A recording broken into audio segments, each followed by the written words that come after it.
देखिए हिंदी वर्णमाला में जो है हम वर्ण, शब्द, पद, पदबंध, उपवाक, वाक्य के बारे में जानेंगे। देखिए हिंदी में सबसे पहले आता है वर्ण। क्या आता है? वर्ण। जैसे का है तो का क्या है? वर्ण है एक।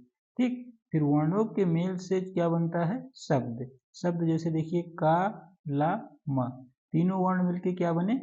कलम। इसी प्रकार ये शब्द मिलके पद बनते हैं। फिर पदों जो है पद मिलके क्या बनेंगे? पदबंध बनेंगे। फिर पदबंध जो होंगे ये उपवाक्य बनेंगे। और उपवाक्य के बाद वाक्य का उपवाक्य के बाद वाक्य बनता है। ठीक। तो ये रहे हिंदी वर्णमाला में वर्ण से वाक्य कैसे बनते हैं। ठीक। फिर आगे चलते हैं। वर्ण, वर्ण किसे कहते हैं? वर्ण उस मूल ध्वनि को कहते हैं जिसका खंड ना हो। जैसे वर्ण का है तो इसका खंड हम नहीं कर सकते हैं। ठीक। तो जिसका खंड हम ना कर सकें उसे क्या कहेंगे? वर्ण। भाषा में जो है सबसे पहले कौन सी भाषा आई? संस्कृत। संस्कृत को जो है देववाणी भी कहते हैं। क्यों कहते हैं देववाणी? क्योंकि ये देवों की वाणी थी। ठीक। फिर संस्कृत के बाद कौन सी भाषा आई? पाली आई। पाली के बाद फिर आया प्राकृत आया। प्राकृत के बाद अपभ्रंश हुआ। अपभ्रंश से जो है बाद हिंदी का निर्माण या हिंदी का जन्म हुआ। कभी पूछा जाता है हिंदी का जन्म किससे हुआ है? अपभ्रंश से। ठीक। हिंदी वर्णमाला में जो होता है वर्णों की संख्या कुल कितनी है? 52 है। तो वर्ण में कौन कौन से हैं? इसमें स्वर हैं और व्यंजन होते हैं। वर्ण क्या होते हैं? स्वर और व्यंजन दोनों मिलके वर्ण बनते हैं। यानी वर्ण जो होते हैं ये दो भाग में बटे हुए हैं। किसमें? स्वर और व्यंजन। स्वरों की संख्या कितनी है? 11 है। और व्यंजन की संख्या कितनी है? 41 है। ठीक। स्वर जो होते हैं ये 11, ये दो प्रकार के होते हैं। कौन होते हैं? ह्रस्व स्वर होते हैं जिसे हम लघु स्वर भी कहते हैं या मूल स्वर भी कहते हैं। दूसरा क्या होता है? दीर्घ स्वर। दीर्घ स्वर को जो है हम द्विमात्रिक स्वर भी कहते हैं। ठीक। दो मात्रिक स्वर कहते हैं। जैसे देखिए ए है, ए क्या है? ये कंठ तालव्य है।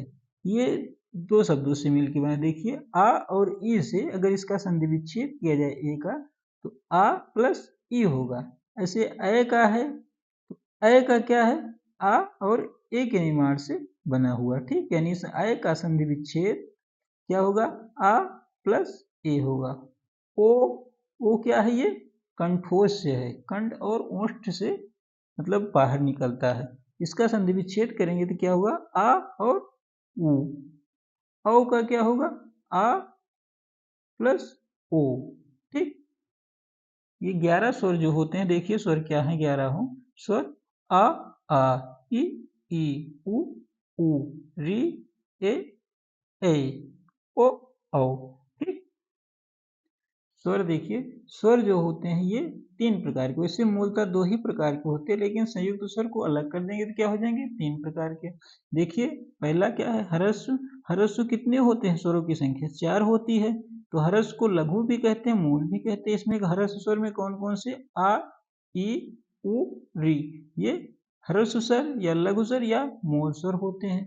या मूल स्वरों या लघु ह्रस्व स्वरों की संख्या कितनी होती है? 4। दीर्घ स्वर, दीर्घ स्वर कितने होते हैं? 3 होते हैं। इनकी संख्या कितनी होती है? 3। आ ई उ। और संयुक्त स्वर को अलग करेंगे तो इनकी संख्या कितनी हो जाएगी? 4। ए, ए का संधि विच्छेद आ और ई यानी संयुक्त स्वर के मिले बने ना। तो कौन कौन से स्वर से मिलके बने हुए हैं? आ और ई से ए बना हुआ। ऐ, ऐ जो बना हुआ आ और ए से संयोग से बना हुआ। ओ, आ और उ से मिलके बना हुआ है। ठीक। औ जो है आ और ओ से मिलके बना हुआ है। ठीक। अयोगवाह क्या हो? अयोगवाह क्या होते हैं? अंग और आह, ये अयोगवाह होते हैं। ये ना तो स्वर होते हैं ना व्यंजन होते हैं। ये दोनों में जाते हैं। स्वर की जरूरत पड़ी स्वर की तरफ चले गए, व्यंजन की जरूरत पड़ी तो व्यंजन की तरफ चले गए। ये है अयोगवाह। देखिए हिंदी वर्णमाला में जो है स्वरों का उच्चारण स्थान, उच्चारण स्थान जो होता है स्वरों का कंठ, तालु, मूर्धा, ओष्ठ और कंठ से तालव्य से होते हैं। तो कंठ से किसके कौन से स्वर का उच्चारण होता है? आ आ आ का उच्चारण कहाँ से होता है? कंठ से। और ई का उच्चारण जो होगा ये तालु से होगा। री का उच्चारण स्थान जो होगा ये मूर्धा से होगा। मूर्धा, इन्हें मूर्धन्य स्वर भी कहते हैं। री को क्या कहा जाता है? मूर्धन्य स्वर कहा जाता है। उ ऊ इनका उच्चारण स्थान क्या है? ओष्ठ है। ठीक। और ए ऐ इनका उच्चारण क्या है? कंठ तालव्य। कंठ और तालु के उच्चारण से इनका उच्चारण होता है। ठीक। देखिए, हिंदी वर्णमाला में जो होती है मात्राओं की संख्या कितनी होती है? 10 होती है। ठीक। जीभ के भाग के आधार पर स्वरों का उच्चारण देखिए, समृद्ध क्या? समृद्ध मतलब ढका हुआ। समृद्ध क्या है? इसे आ जाएंगे कौन कौन से स्वर आ जाएंगे? ई ई उ ये समृद्ध स्वर है। अर्ध समृद्ध क्या है? ए ओ ये अर्ध समृद्ध है। अर्ध विवृद्ध कौन है? ए औ आ ये अर्ध विवृद्ध है। और विवृद्ध क्या है? आ। ठीक। देखिए, हिंदी वर्णमाला में अब हम व्यंजन के बारे में जानेंगे। व्यंजन कितने प्रकार के होते हैं? व्यंजन 3 प्रकार के होते हैं। कौन कौन से? स्पर्श व्यंजन। स्पर्श व्यंजन को हम वर्गीय व्यंजन भी कहते हैं। ठीक। और इसके बाद अंतस्थ व्यंजन। अंतस्थ व्यंजन की संख्या कितनी होती है? 4 होती है। ठीक। कौन कौन से? या, रा, ला, वा। या जो है ये तालु है। इसका उच्चारण कहाँ से होता है? तालु से। रा जो है ये लुंठित व्यंजन, इसे हम लुंठित व्यंजन भी कहते हैं। ला कौन सा है? ये पार्श्विक व्यंजन है। पार्श्विक का संधि विच्छेद करेंगे तो क्या होगा? पार्श्वधन इक होगा। ठीक। वा क्या है? ये दंतोष्ठ व्यंजन है। इसका उच्चारण दंत और ओष्ठ से होता है, इसलिए क्या कहते हैं इसे? दंतोष्ठ व्यंजन। या और वा जो होते हैं व्यंजन, इन्हें अर्ध स्वर भी कहा जाता है। ठीक। इसके बाद तीसरा क्या है? ऊष्म व्यंजन। ऊष्म व्यंजनों की संख्या कितनी होती है? 4। कौन कौन से हैं? सा जिसे हम बड़ा सा कहते हैं, बड़ा सा ये तालव्य सा होता है। ये स जो है ये तालव्य से होता है। क्यों तालव्य से हो? क्योंकि उसका उच्चारण स्थान उच्चारण जो है तालव्य से होता है। स, ये सा क्या है? ये मूर्धन्य स है। ठीक। ये स कौन सा है? ये दंत स है। हा जो होता है ये कंठ, इस कंठ है। ठीक। इसका उच्चारण कहाँ से होता है? कंठ से। या हा को जो है हम वाकल्य वर्ण भी कहते हैं। ठीक। देखिए, द्विगुण या उच्छिप्त व्यंजन हम किसे कहते हैं? ड़ा और ढ़ा को हम द्विगुण या उच्छिप्त व्यंजन कहते हैं। वत्सर्य व्यंजन क्या कहते, किसे कहते हैं? न, र, ला को हम वत्सर्य व्यंजन भी कहते हैं। ठीक। देखिए, हिंदी वर्णमाला में जो है संयुक्त व्यंजन के बारे में है। संयुक्त व्यंजन जो होते हैं यानी दो व्यंजनों के संयुक्त से जो बनते हैं उन्हें हम संयुक्त व्यंजन कहते हैं। देखिए, जैसे छा का जो किन व्यंजनों के संयुक्त से बना हुआ है? का और स के। ठीक।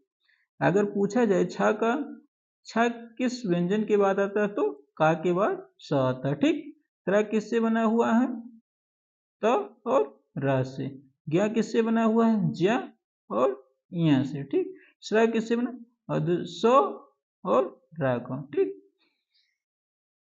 देखिए, आगत व्यंजन कौन कौन से हैं? आगत व्यंजन जो होते हैं ये अरबी और फारसी से आए हुए हैं। कौन कौन से? ज और फा। ज लगा के यहाँ बिंदी हो जाए, फा के बाद यहाँ बिंदी हो जाए तो ये आगत व्यंजन है। ज और फ्या।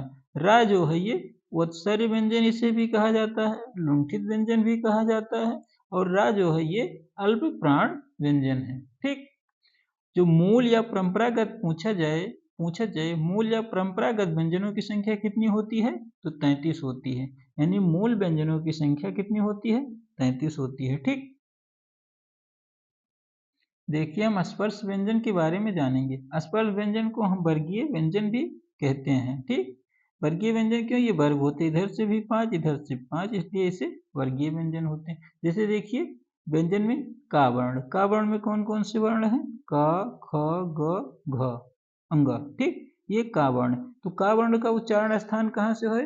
कंठ से। का वर्ण के जो उच्चारण स्थान यानी का वर्ण जो होते हैं इनका उच्चारण कंठ से होता है। चा वर्ण जो होता है इनका, चा वर्ण में कौन कौन वर्ण? च, छ, ज, झ, इया। इनका उच्चारण जो होता है चा वर्ण का ये तालु से होता है। इसे स्पर्श संघर्षी व्यंजन भी कहा जाता है। ठीक, ट वर्ण जो होता है ट ठ ड ढ ण, इनका उच्चारण जो होता है ये मूर्धा से होता है। ठीक, ता वर्ण में त थ द ध न है ना, तो ता वर्ण का उच्चारण स्थान कहाँ से होता है, यानी दंत से इनका उच्चारण होता है। ठीक, पावर्ण में प फ ब भ म है ना, म है, तो पावर्ण का उच्चारण स्थान कहाँ से है, ओष्ठ से है। ठीक, ये देखिए जो अंतिम वर्ण है इसे क्या कहते हैं, पंचमाक्षर या नासिक की भी कहते हैं। अंग य ल न मा को जो है हम पंचमाक्षर या नासिक कहते हैं। ठीक,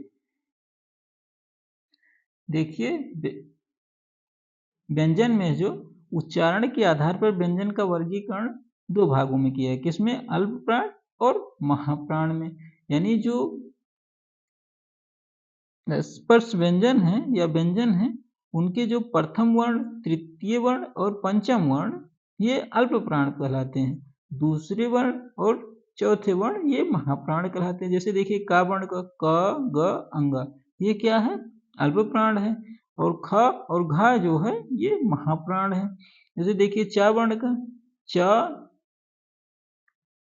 ज य, ये अल्प प्राण है, यानी पहला वर्ण, तीसरा वर्ण और पांचवा वर्ण अल्प प्राण होगा, है ना। और देखिए छ और झा ये महाप्राण होगा। इसी प्रकार टा वर्ण का ट ड ड़ा ये अल्प प्राण है, और ठ और ढा ये महाप्राण है। पा वर्ण में पा ब मा ये अल्प प्राण है, और फा और भा ये महाप्राण है। अंतस्थ व्यंजन जो होते हैं ये अल्प प्राण होते हैं, यानी य र ल वा ये अंतस्थ व्यंजन है। अंतस्थ व्यंजन क्या होते हैं, अल्प प्राण होते हैं। ठीक, और ऊष्म व्यंजन जो होते हैं स स स ह ये महाप्राण होते हैं। ठीक, आगे देखिए स्वर तंत्री में कंपन के आधार पर व्यंजन का वर्गीकरण आघोष और सघोष में किया गया है ना। जो वर्ण के जो होते हैं, वर्ण का प्रथम वर्ण और दूसरा वर्ण जो होता है वो अघोष होता है, तीसरा चौथा पांचवा वर्ण साघोष या घोष होता है। जैसे देखिए का वर्ण का प्रथम और द्वितीय वर्ण का और खा अघोष है, तीसरा चौथा पांचवा यानी ग घ अंग ये सघोष है। चा वर्ण में च छ प्रथम वर्ण है तो ये आघोष है, ज झ य ये सघोष है। जैसे टा वर्ण में ट ठ अघोष है, ड ढ अड़ ये सघोष है, ता था ये अघोष है, और द ध न ये क्या है, सघोष है। पा वर्ण में पा और फ वर्ण जो होते हैं ये अघोष होते हैं, ब भ म ये सघोष होते हैं। ये स जो होते हैं तीनों स ये अघोष होते हैं, जबकि य र ल व और ह जो होते हैं ये सघोष होते हैं। ठीक, आगे देखिए सभी स्वर यानी जो स्वर होते हैं वो स्वर जो होते हैं सघोष होते हैं। ठीक, संयुक्त वर्णों की संख्या कुल कितनी है, 8 है, 4 स्वर में होते हैं और 4 व्यंजन में होते हैं, इसलिए संयुक्त वर्णों की संख्या कुल कितनी होती है, 8 होती है। वर्ण वर्ण देखिए जो भाषा की लघुत्तम इकाई को वर्ण होते हैं, यानी सबसे छोटी इकाई जो होगी भाषा की उसे हम क्या कहते हैं, वर्ण कहते हैं। वर्ण का पर्यायवाची क्या होगा, या वर्ण को हम और किस किस नाम से जानेंगे, अक्षर, ध्वनि, रंग, जात, प्रकार भी कहते हैं। ये जो देखो अंग की बिंदी इससे क्या होता है, ये अनुस्वार होता है, ये बिंदी जो होती है ये अनुसार होता है। अनुसार जो होता है ये तत्सम शब्द होंगे। ठीक, जिसपे अनुसार लगा होगा वो तत्सम होंगे, और इस पे जो चंद्र बिंदी होगा ये अनुनासिक होगा। अनुनासिक जिस शब्द पे अनुनासिक चिन्ह लगा होगा वो क्या होगा, तद्भव होंगे। ये देखो आहा की बिंदी है ना, इसे हम क्या कहते हैं, विसर्ग, यानी जिस शब्द के पीछे विसर्ग लगा होगा वो क्या होगा, तत्सम। ठीक, देखिए हिंदी वर्णमाला के कुछ हम महत्वपूर्ण बिंदुओं और तथ्यों को जानेंगे। जैसे देखिए भाषा की सबसे छोटी इकाई क्या होती है, वर्ण होती है। वर्णमाला, वर्णमाला किसे कहते हैं, वर्णों के व्यवस्थित समूह को वर्णमाला कहते हैं, यानी वर्णों को हम व्यवस्थित किए करने पर किसी उसे एक किसी ऐसे व्यवस्थित शब्द बने जो व्यवस्थित हों उसे हम वर्णमाला कहते हैं, है ना। जैसे का और ला और मा को हम व्यवस्थित करते हैं तो क्या होगा, कलम होगा, ठीक। यानी वर्णों के व्यवस्थित समूह को हम वर्णमाला कहते हैं। हिंदी वर्णमाला में कुल स्वर कितने होते हैं, 11 होते हैं। जबकि हिंदी वर्णमाला में अगर पूछा जाए कुल कितनी मात्राएं होती हैं, तो मात्राओं की संख्या 10 होती है, स्वरों की संख्या कितनी होगी, 11 होगी, ठीक। हिंदी में जो है परंपरागत व्यंजन की संख्या कितनी होती है, 33 होती है। या मूल व्यंजनों की संख्या कितनी होगी, 33 होगी, ठीक। स्वर को जो है हम अच नाम से भी जानते हैं। स्वर को किस नाम से जानते हैं, अच नाम से जानते हैं। व्यंजन को जो है हम हल नाम से जानते हैं या हल नाम से जाना जाता है। हिंदी में स्वतंत्र रूप से बोले जाने वाले अक्षर स्वर कहलाते हैं। जिसे हम स्वतंत्र रूप से बोले जाएं, किसी की सहायता की जरूरत ना पड़े, वो क्या होंगे, स्वर होंगे। अमानक वर्ण कौन सा होता, छ। छ ये जो है ये अमानक वर्ण है, ठीक। देखिए हिंदी वर्णमाला में वर्ण क्रम का स्वरूप ध्वनि क्रम के बाद आता है। क्या है, हिंदी वर्णमाला में वर्ण क्रम का स्वरूप ध्वनि क्रम के बाद आता है। हिंदी वर्णमाला में आरोही क्रम में ध्वनियों का वर्गीकरण निम्न रूप से किया गया है। देखिए आरोही मतलब आगे बढ़ते हुए ना। देखिए ध्वनि सबसे पहले क्या होती है, ध्वनि। ध्वनि के बाद क्या होगी, वर्ण होंगे। वर्ण के बाद क्या होंगे, शब्द होंगे। यानी वर्णों को हम व्यवस्थित करेंगे तो फिर शब्द का निर्माण होगा। फिर शब्दों को व्यवस्थित करेंगे तो वो वाक्य का निर्माण होगा। फिर वाक्य को जब हम व्यवस्थित करेंगे व्यवस्थित क्रम में, तो उसके बाद अनुच्छेद होगा। अनुच्छेद जो होता है ये गद्य और पद्य को कहते हैं, ठीक। गद्य और पद्य को हम क्या कहते हैं, अनुच्छेद कहते हैं, ठीक। आइए हम आगे जो है हिंदी वर्णमाला के कुछ महत्वपूर्ण तथ्यों के बारे में जानते हैं। जैसे देखिए क्या है, उच्चारण के आधार पर स्वर वर्णों की संख्या कितनी होती है, 10 होती है। जबकि लेखन के आधार पर स्वर वर्णों की संख्या 13 होगी, है ना। हिंदी वर्णमाला में स्वर वर्ण कितने होते हैं, 11 होते हैं, ठीक। हिंदी वर्णमाला में कुल व्यंजन वर्णों की संख्या कितनी है, 33 है। या मूल व्यंजनों की संख्या कितनी है, 33 है। परंपरागत व्यंजनों की संख्या कितनी है, 33 है, ठीक। हिंदी वर्णमाला में परंपरागत के आधार पर कुल व्यंजन वर्णों की संख्या 39 होती है, ठीक। हिंदी वर्णमाला में कुल वर्णों की संख्या कितनी होती है, अगर पूछा जाए कुल कितने वर्ण होते हैं, तो 52 वर्ण होते हैं, ठीक। हिंदी वर्णमाला में मूलतः वर्णों की संख्या कितनी होती है, 46। अगर पूछा जाए हिंदी वर्णमाला में मूलतः वर्ण कितने होते हैं, तो 46 होते हैं, ठीक। हिंदी वर्णमाला में छ का क्रम का वर्ण के बाद आता है। यानी क, अध क और सा, हलंत लग जाता है तो वो आधा हो जाता है, क और स। यानी का के बाद आता है स, ठीक। हिंदी वर्णमाला में त्र का क्रम ता के बाद आता है, ठीक। हिंदी वर्णमाला में उ, ई, उ वर्णों को कोमल स्वर वर्ण कहते हैं तथा इन्हीं को शिथिल स्वर वर्ण भी कहा जाता है। शिथिल स्वर वर्ण कौन कौन से, उ, ई, उ, ये शिथिल वर्ण या कोमल वर्ण हैं, ठीक। हिंदी वर्णमाला में आ, ई, उ को कठोर स्वर वर्ण कहा जाता है। कठोर स्वर वर्ण कौन कौन से हैं, आ, ई, उ, ये तीनों वर्ण जो है ये कठोर स्वर वर्ण है। तो ये रहे हमारे हिंदी वर्णमाला, ठीक। Okay, thank you.